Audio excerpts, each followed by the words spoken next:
Democratic presidential nominee Joe Biden was visibly angry over the president's reported remarks about soldiers Friday and leveled one of his most forceful attacks against Mr. Trump. Ed O'Keefe has more.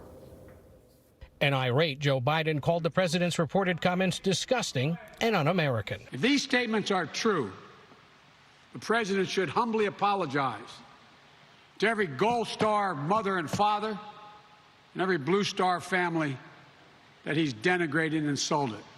Who the heck does he think he is?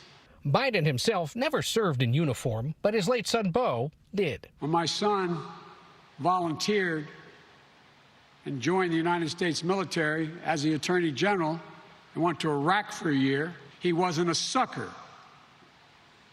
The servicemen and women he served with, particularly those who did not come home, were not losers. The former vice president originally planned to focus Friday just on the economy, but said the president's remarks made him the closest he's come to losing his temper on the campaign trail. I think there are a lot of people out there who are supporting you or are inclined to not vote for the president who would say, why isn't Joe Biden angrier about all of this? Getting down in the gutter like the president does, saying things that I'd be inclined if we were behind a barn somewhere would be a different thing. But that's not the job of a president. Mail-in voting kicked off in the key swing state of North Carolina on Friday with a record 600,000 absentee ballots sent out.